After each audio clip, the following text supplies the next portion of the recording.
The villa was burning when Kang Min-ho arrived. Not with fire, with blood. His mother lay on the marble floor, chest barely rising, a woman he had never seen kneeling beside her in the dark, pressing makeshift tubing into a wound that should have already been fatal. The stranger's hands were steady. Her eyes were furious. And something inside Min-ho, the part he had spent 15 years burying under power and violence and iron control, cracked open like a fault line splitting the earth. Welcome to Unfold Korean Stories, besties. Please like, share, and subscribe and tell me where you are watching from. The call had come at 11:47. Min-ho had been in the middle of a negotiation, the kind conducted in low voices and loaded silences, where the wrong word ended careers or ended lives. His phone lit up with a number he kept separate from everything else, a number only one person in the world had. He picked it up before the second ring. "The villa," his head of security said. "You need to come now." He was in the car before the sentence finished. The drive took 22 minutes. It should have taken 35. Min-ho did not remember the route, did not remember the streets blurring past, did not remember any of it. Only arriving. Only stepping through the broken front gate. Only seeing the guards down. 3 of them. His best men. His jaw set. His hands did not shake. Kang Min-ho had not allowed himself to shake since he was 19 years old. He moved through the villa with a gun drawn and his mind cataloging damage the way a general reads a battlefield. Overturned furniture. Shattered vases. The smell of gunpowder layered under something metallic and wet. He followed the sound of breathing, labored wrong, down the long corridor toward the sitting room. He stopped in the doorway. His mother lay on the floor. She was small, the way she had always been small, and he had always known that and never truly allowed himself to think about what it meant. Hiren Kong, the woman who had built him, who had stood at the edge of every dangerous decision he had ever made and never once looked away, lay crumpled against the base of the sofa, her silver hair loose, her face pale as winter stone. Kneeling over her was a woman he did not recognize. She was tall, even crouched, dark skin glowing faintly in the emergency lighting. Her nurse's uniform torn at the collar and stained with blood that was not hers. Her hands moved with surgical precision, one pressing fabric against his mother's side, the other holding something fashioned from tubing and what appeared to be the lining of her own cardigan, threaded carefully through the wound in his mother's chest. Plural drain. Improvised. Functional. She did not look up when he entered. "She has a hemothorax," the woman said, her voice low and controlled. "I've relieved the pressure, but she needs a surgical team in the next 40 minutes or we lose her." "Who are you?" Min-ho crossed the room. Her son. The woman's eyes finally lifted to his. They were dark, deep-set, and absolutely unafraid, which was unusual, because most people who looked at Kang Min-ho in a room that smelled like this found something to be afraid of. "Then call whoever you trust fastest," she said. "And don't move her." He already had his second phone out. The medical team arrived in 16 minutes. A private ambulance, 3 physicians, 2 nurses. They poured into the room with equipment and controlled urgency, and the woman, the stranger, briefed Dr. Park in clean, precise clinical language, her hands still steady as she transferred care. Min-ho watched her the entire time. She did not belong here. That much was obvious. But she had stayed. When his mother was stabilized and being moved to the mobile surgical unit in the ambulance bay, Min-ho turned to find the woman sitting on the floor against the wall, knees drawn up, her torn uniform finally at rest. The adrenaline was leaving her. He could see it in the slight tremor in her hands, in the way she closed her eyes for exactly 3 seconds before opening them again. "What is your name?" he asked. She looked up at him. "Zola Mensah. I was passing. I do home nursing visits in this neighborhood. I heard the gate alarm and I came in." "You came in," Min-ho repeated slowly. "Someone was dying," she said, as if that explained everything. As if that was the most logical reason in the world to walk into a compound that looked like a war zone. "I'm a nurse." He studied her for a long moment. The blood on her hands. The calm in her eyes. The fact that she had arrived at his mother's side and stayed there when every trained professional in his employ had retreated or fallen. "Come inside," he said. "You'll stay until she's stable." It was not a request. Zola looked at him with an expression that suggested she understood that perfectly. "I'll stay," she said, "because your mother needs consistent care. Not because you told me to." Min-ho said nothing. But something shifted behind his eyes, something small and involuntary, and he turned away before it could become visible. The next 3 days moved like water in a darkened room. Slow, disorienting, heavy with things unspoken. Hairan was kept sedated through the first 48 hours while the internal bleeding was managed and her lung re-expanded. Min-ho did not sleep. He moved between his mother's room and the war room where Seo-jun, his second-in-command, was working through surveillance footage and tracing the attack back to its source. Zola moved between the medical suite and the kitchen, which she had quietly commandeered in the way of someone who understood that a body cannot function on grief alone. She brought Min-ho food he did not ask for and left it on the table beside him without comment. She brewed tea at odd hours. She read his mother's vitals every 2 hours with the focused attention of someone who took personally the idea of a patient declining on her watch. On the second night, Min-ho came into the medical suite at 3 in the morning to find Zola sitting beside his mother's bed, speaking softly to her. Not about medicine, but about a market in Accra, about the color of the sky over the harbor, about small and specific beautiful things. He stood in the doorway for a long time before she heard him. "She might hear voices even when she can't respond," Zola said without turning around. "Some studies suggest familiar stimulation helps. I don't have anything familiar to offer, so I gave her mine." Min-ho crossed the room and sat in the chair on the other side of the bed. He looked at his mother's face. Still too still, the lines of it familiar as his own hands. "She would like you," he said quietly. Zola glanced at him across the bed. "You don't know me well enough to say that." "No," he agreed. "But she would. If you haven't subscribed yet, do it now. We're just getting started and it only gets more intense from here." By the end of the first week, Hairan opened her eyes. Min-ho was there. He reached for her hand before he could stop himself, and his mother's fingers closed around his with a pressure too weak to be anything but terrifying to a man who had spent his entire adult life believing she was indestructible. "Zola," Hairan said. Her voice was a thread. Min-ho frowned. "I'm here, Iyama. I know." His mother's eyes drifted to the doorway where Zola stood with a chart, giving them privacy but close enough to respond to any change in condition. "She stayed." "She stayed," Min-ho confirmed. Hairan looked at him with eyes that had always seen further than most. "Good," she said and closed hers again. The investigation moved forward like a blade through cloth. Clean, deliberate, inevitable. Seo-jun confirmed what Min-ho had already suspected. The attack had been coordinated. Internal access. Someone had fed the attackers a schedule, a route, a window. The betrayal was layered enough to suggest planning that had started months before the violence materialized. Min-ho processed this information the way he processed all dangerous things. Silently, absolutely, without flinching.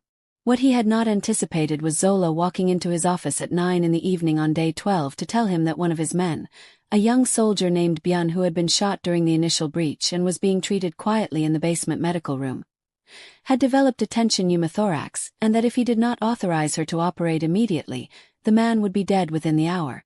Min-ho looked at her across the desk. "Do you have what you need?" he asked. "I have what I need," she said.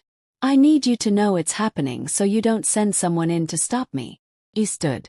"I'll come with you. I don't need help." "No," he said. "But I'll come anyway." He watched her work in the converted operating space of his basement medical room, under fluorescent lighting and improvised equipment, with the same absolute steadiness she had shown in his mother's sitting room. Her hands did not hesitate. Her voice was low and instructional as she guided the assisting medic through each step. The room smelled like antiseptic and tension. Byun survived. Afterward, Zola stripped off her gloves and leaned against the wall with her eyes closed. Just for a moment. Just long enough for Min-ho to see the weight of it leave her shoulders. "You do this often," he said. "Go into places you shouldn't and save people." It's what I was trained for, she said. In a war zone. Her eyes opened. In places where no one else shows up. Min-ho watched her for a long, quiet moment. Outside the compound, the city hummed with its usual indifference. In here, something was happening that he did not have language for yet. Eat something, he said finally. You've been in that room for 6 hours. This time Zola did not argue. A week later, the situation complicated itself in the way Min-ho's situations always eventually did. Councilman Oh arrived at the compound under the pretense of paying respects to Hiran, whose influence in the city's deeper structures had always been carefully maintained. He arrived with 2 aides, a basket of expensive fruit, and the kind of smile that Min-ho had learned to read before he could read text. Zola was in the corridor when they passed, and Councilman Oh paused. "And who is this?" he asked, turning on the full warmth of a man who had spent decades knowing exactly how to use attention as a weapon. "Medical staff," Min-ho said, his voice flat. "Beautiful medical staff," Councilman Oh said pleasantly, and extended his hand to Zola. "You've been caring for Hiran, I hear. Extraordinary dedication." Zola shook his hand with polite detachment. "She's a strong woman. My job has been easy." Oh smiled, his eyes moving over her with an appraisal that had nothing to do with her nursing skills. "I hope Min-ho is treating you well." "He can be." A glance toward Min-ho waited with false warmth, demanding. "He's fine," Zola said simply and turned to go. Councilman Oh's gaze followed her down the corridor. "Remarkable woman," he said to Min-ho. "You should be careful. A woman like that, left unappreciated, tends to find better offers." Min-ho looked at him with a particular stillness that had, on many occasions, preceded catastrophic outcomes for the people on the receiving end of it. "We'll have tea in the East Room," he said. "My mother is resting." He did not look back down the corridor. He was careful not to. That evening, Seo-jun found him in the courtyard. "Councilman Oh has been in contact with the nursing agency that placed Mensah," Seo-jun said, handing over a tablet with call records. "The agency has ties to 2 of Oh's business interests." Min-ho's eyes moved across the screen. "Is she working for him?" "Not on purpose," Seo-jun said carefully. "The evidence suggests she was placed here without knowing the full context. The agency was being used as a back channel." Min-ho handed the tablet back. He stood in the courtyard for a long moment, looking at the sky. Dark, cloudless, indifferent. "She doesn't know," he said. "Almost certainly not." "Then she's in danger." "If Oh decides she knows too much," Seo-jun agreed. "Or if he tries to use her to get access to this compound again." Min-ho turned back toward the house. "Double her security detail. Don't tell her why. And if she notices." He paused at the door. "She'll notice," he said. "She notices everything. Drop a comment right now and tell me where you're watching from. Your support is what keeps these stories coming." She noticed the same day. Zola found him in the hallway outside his mother's room and stepped directly into his path with her arms crossed and her eyes steady. She was wearing civilian clothes, a deep green wrap dress, her natural hair loose around her face, and Min-ho was momentarily not prepared for the shift from the clinical version of her he had constructed in his mind. "There are 2 men outside my room who weren't there yesterday," she said. "Security is being adjusted across the compound. Adjusted to include my door specifically." He met her gaze. "Yes. Why?" He considered, for exactly the length of time it took him to decide that she deserved honesty more than she deserved protection from it. "The nursing agency that placed you here has connections to people who may have been involved in the attack on my mother." Zola went very still. "You weren't aware," he continued. "I'm certain of that. But it means your presence here is known to people who would use it against both of us." She was quiet for a long moment. The fluorescent light of the corridor caught the lines of her face, the tension in her jaw, the control with which she was processing this. "So I'm a liability," she said. "You're under threat," he corrected. "Those are different things."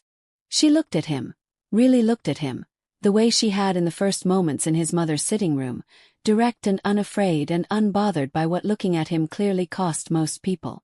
"And you're protecting me." "I'm protecting what happens in this compound," he said. "That's not what you mean." The silence between them stretched. Min-ho held her gaze without retreating from it, and that cost him something. He was aware of exactly how much it cost, but he did not look away.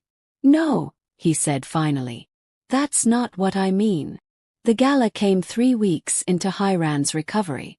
It was not optional. The city's primary syndicate gathering happened annually, and the absence of Kang Min-ho from the table would signal weakness at precisely the moment he could not afford it. His mother was still in recovery. His inner circle was compromised. His enemies were watching. He needed to arrive with something that communicated precisely the opposite of what the last 3 weeks suggested. He needed to arrive undisturbed. He told Zola the evening before, expecting resistance, receiving instead a long, measured silence followed by, "What do you need me to be?" "Yourself," he said. "Exactly yourself." She looked at him across the dinner table in the private dining room, the two of them eating together as had become the quiet habit of these weeks, practical at first, and then something else he had not named. "That's an unusual answer. The men in that room have spent their careers reading performances," Min-ho said. "They recognize a performance. I need something they can't read. You need them distracted. I need them uncertain." Zola considered this. "I'm a nurse who stumbled into a compound and stayed because someone needed saving. That's not very intimidating." "No," Min-ho said. "It's something worse. It's genuine." The gala was held in a building that Min-ho half-owned, a glass tower in the heart of the city where the air conditioning ran too cold and the champagne ran too warm, and the violence was conducted entirely in the register of polite conversation. Zola wore midnight blue. She wore it the way she wore everything, without performance, with the particular ease of a woman who had stopped needing to prove herself somewhere along the road. Min-ho noticed the room notice her. He noticed Councilman Oh notice her across the atrium, and the smile that crossed the man's face. He felt something move in his chest that he had no interest in examining. They moved through the room as a unit. His hand at the small of her back, barely touching, a gesture that communicated everything it needed to in a room that spoke the language of gesture. He watched her speak to 3 separate syndicate wives, watched her hold herself still and attentive under the weight of their frank assessment and return their gazes without flinching. When Councilman Oh approached, Min-ho stayed at her shoulder. "Miss Mensah," Oh said warmly, extending his hand. "I didn't expect to see you here." "I go where I'm needed," Zola said pleasantly, and did not take his hand. Beep. A fractional shift in Oh's expression. "Of course. How is Hiran?" "Recovering well," Zola said. "She's strong." "Indeed." Oh's eyes moved between them with poorly concealed interest. "Min-ho, I hope you're appreciating the treasure you have. Not many people would stay through what this compound has seen." Min-ho looked at Oh. "I know what I have," he said, and the words came out quieter and more certain than he had intended, carrying a weight that had nothing to do with syndicate politics. Oh smiled slowly and moved on. Zola did not look at him, but he felt the slight change in her breathing, close enough to notice. The breach came 3 days after the gala. It was a single attacker, not an assault, a test, someone sent to probe the compound's restored defenses. Seojin's team neutralized him within minutes, but the man was badly wounded in the process, collapsed in the east courtyard, bleeding from a chest wound that would kill him before they could decide what to do with him. Min-ho arrived in the courtyard to find Zola already there. She was working. Of course she was working. She had heard the alarm and come without waiting for instruction, and she was kneeling in the gravel in the dark, her hands on a man who had come to compromise everything she had been helping to protect, and her face held nothing but clinical focus. "He's going to die if you leave him," she said, not looking up. "And if you want answers from him, he needs to survive. He came here to. I know what he came here to do." Her voice was even. "He's unconscious and he's bleeding. Right now that's the only thing that matters to me." Min-ho stood over her in the dark courtyard for a long moment. This woman who saved people who tried to harm her, who extended her hands into the worst places without pausing to calculate what it cost, and felt something inside his chest move in a way he recognized now even if he could not stop it. "Do what you need to do," he said. He stayed while she worked. Later that night, much later when the attacker had been stabilized and secured, when Seojin's team had finished their work, when the compound had settled back into the particular silence that follows contained violence, Min-ho found Zola in the medical suite, writing in her journal by lamplight. She looked up when he came in. She had been crying, he realized. Not now, not in front of him, but recently. Her eyes were clear, but the evidence was there for anyone who knew how to look. "You're not all right," he said. "I'm fine. You've been fine every day for 3 weeks," he said. "I'm asking about right now." Zola closed the journal and looked at him. The lamplight made everything softer. The room, the hour, the careful distance they had maintained between them through all of this. "I keep saving people who are trying to hurt you," she said quietly. "And every time I do it, I know it's the right thing and I can't fully explain why it costs me something. I keep thinking about what this world takes from people. What it took from your mother. What it will eventually take from..." She stopped. "From me," he said. "I wasn't going to say that. You were." She looked away from him, toward the dark window. "I shouldn't be saying any of this. I'm your mother's nurse. I'm leaving when she's well enough to manage without me. This isn't..." "Zola." He turned back. He was closer than he had been. He had crossed the room without deciding to, without the usual precise calculation he applied to every movement in every room. He was standing in front of her and she was looking up at him, and the lamplight was doing something to the air between them that neither of them had authorized. "I know what this isn't," he said. "I've been telling myself the same list. Every day. Every meal. Every 3 a.m. when I come past this room and the light is on because you're still awake reading vitals or writing in that journal." Zola's breath shifted. She didn't move away. "You came into my mother's villa in the dark," he said. "With nothing. You made a drain out of your own clothes. You stayed when everyone else was gone. You..." His voice stopped working for a moment, and that had never happened to him before. Not in any room, not in any conversation. "I am not a man who allows things to matter to him. I learned the cost of that young. But you..." "Don't," she whispered. "Why?" "Because I don't know how to be in your world," she said. And her voice was honest and unguarded in a way that went directly through every defense he had. "And you don't leave it. You told me that the first night without saying it in words." "No," he agreed. "I don't leave it." The silence between them held everything. All of it. The 3 weeks of shared meals and late nights, and the careful architecture of distance they had both been maintaining and neither had fully believed in. Min-ho reached out and touched her face. One hand gentle, his thumb tracing the angle of her cheekbone with a deliberateness that was also a question. Zola closed her eyes. He kissed her, and the world went quiet. Like and subscribe if this story is hitting you right where you need it. And leave a comment because I read every single one. She was gone when he woke. Not fled, not vanished. Her things were still there, her journal still on the desk, her medical bag still in the corner. But her side of the bed was cold and her shoes were missing, and when he went to the medical suite she was not there. He found her in the garden. She was sitting on the stone bench near the east wall with her hands folded in her lap and her face turned toward the early sky. And when she heard his steps she did not turn around. He sat beside her. "Say it," he said. "I shouldn't have." "No." She looked at him finally, and her eyes held everything she had been organizing in the hour since she had come out here in the cold. "Min-ho. I'm a nurse who came in off the street." "You run," she gestured a small helpless motion. "All of this, whatever last night was, it doesn't change the architecture." "What architecture?" "The kind where I leave when your mother is well and you go back to running your city and we both pretend that this was." "Stop," he said. The word was not harsh. It was quiet, the way he was always quiet when something mattered. "I have spent 37 years, Min-ho said, building something that requires me to trust no one completely. I have been right about that every single time. Except for my mother and except for... He stopped. Started again.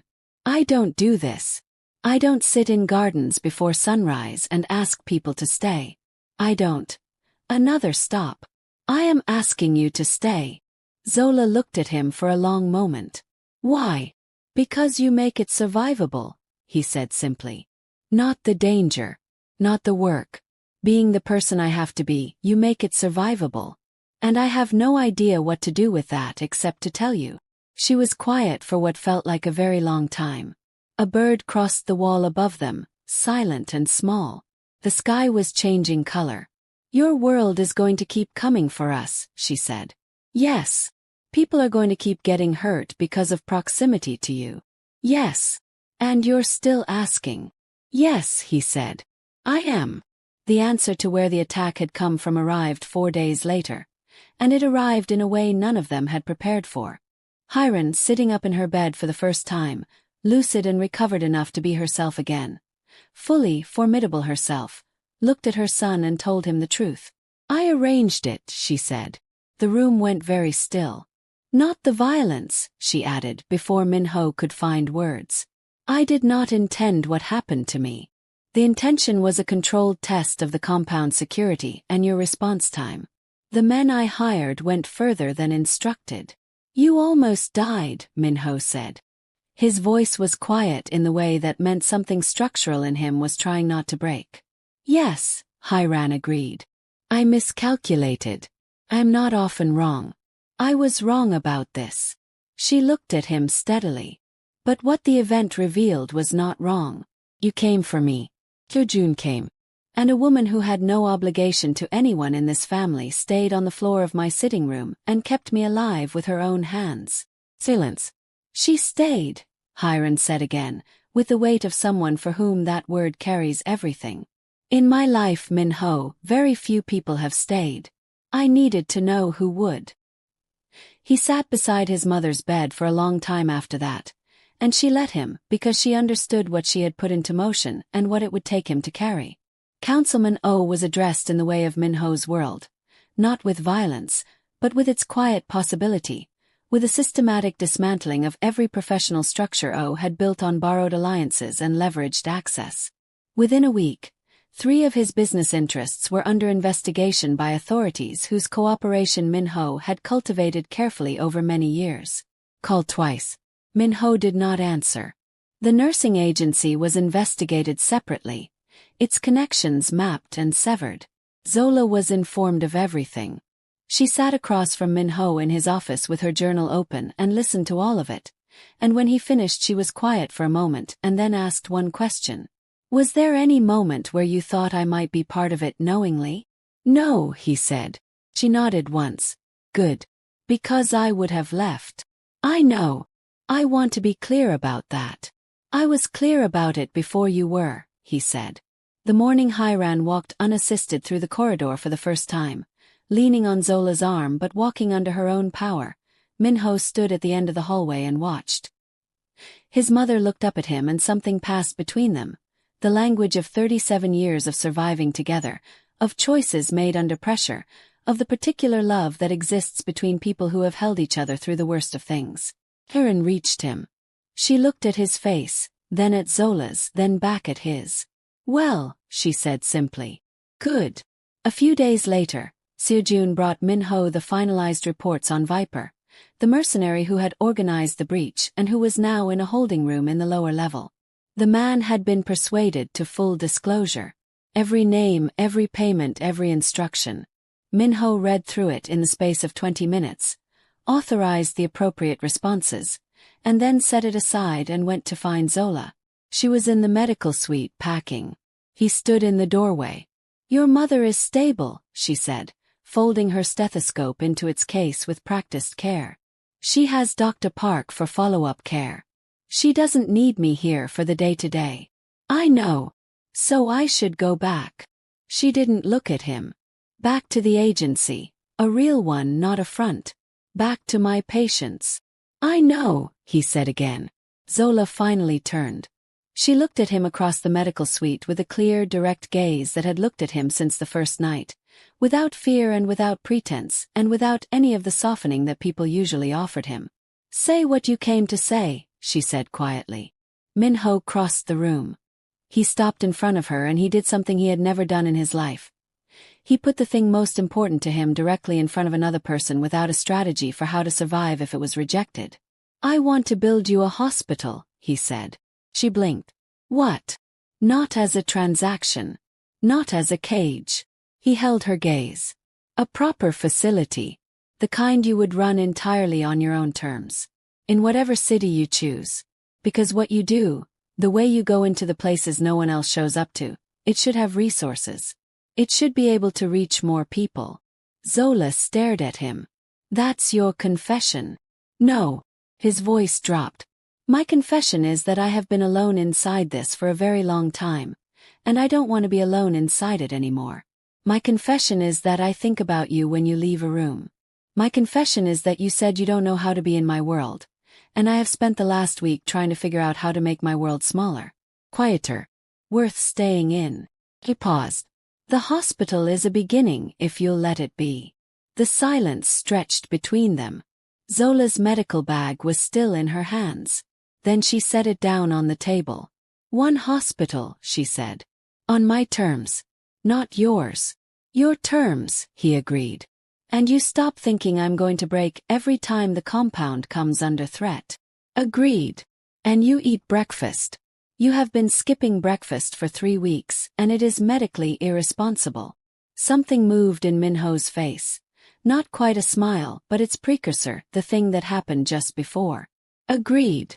Zola crossed the distance between them and put both hands against his chest. He looked down at her. "You stayed," she said quietly, echoing his mother without knowing it, or perhaps knowing it exactly. "When I told you to leave the room that first night, when it was easier to let someone else handle it, when it would have been safer to simply not know me, you stayed. You make it survivable," he said, and the repetition of it felt like a vow. She rose up and kissed him. This time neither of them pulled away. The months that followed were not easy. Nothing in Min-ho's world was ever easy. There were negotiations and threats and 2 incidents that required the kind of response that kept him awake for consecutive nights. There were decisions that cost him relationships he had held for years. There were moments when the weight of what he carried threatened to fold him. But there was also breakfast. There was Zola's voice at the end of every day, clear and honest and entirely unimpressed by his title and entirely invested in him. There was her laughter, which she gave without reservation and which felt, every single time, like something he had not known he was waiting for. Hiran recovered completely. She sat with Zola on the evenings she came to dinner and spoke to her with the particular attentiveness of a woman who had spent decades watching people around her son fail the specific test that mattered. Zola, Hiran told Min-ho once, when they were alone, passed every version of it. "I know," he said. His mother looked at him with the patience of someone waiting for him to catch up. "Then stop waiting." He proposed on an ordinary evening, which was entirely deliberate. No performance. No grand architecture of moments. They were in the kitchen of the Malibu property, the one he had kept separate from the compound, the one that felt like a different version of his life. And Zola was making tea and he was sitting at the counter watching her the way he had realized he watched her always, with the full attention of someone who had spent years giving nothing his full attention. He pulled the ring from his jacket pocket. She turned around and saw it and went very still. "I'm not afraid of your world," she said quietly before he could speak. "I want you to know that. I've never been afraid of it. I was afraid of becoming small inside it. I was afraid of disappearing." "I know." He stood. "I need you not to disappear. I need you exactly as you are. I need—" He stopped. Set the ring on the counter between them, not in her hand, not on his knee, just there. Present, available, hers to take or leave. "I need you to know I will build around you, not over you. That everything I have only means something because you are in it." Zola looked at the ring. Then at him. He picked it up. "Yes," she said simply. He exhaled. It came out longer and shakier than he would have permitted in any other room. And he allowed it because she was watching and she was going to see him allow it, and that was the point. That had always been the point. He slid the ring onto her finger, and she curved her hand around his, and neither of them said anything else for a long time. They married in a private ceremony 6 months later, attended by Hye-ran and Seo-jun, and a small gathering of people who had earned the designation of trusted through the particular hard-won process of Min-ho's world. Zola's family came from Accra.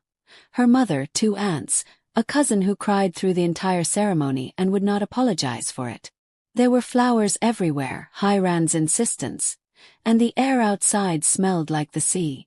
When the officiant finished and Min-ho kissed his wife for the first time as her husband, Hye-ran made a sound that might have been dignified weeping and absolutely was. The hospital broke ground the following spring. Zola named it after no one, which was exactly what she had told Min-ho she would do. It was a building for the people who walked into rooms where no one else showed up, which meant it was for everyone, which meant it was for her.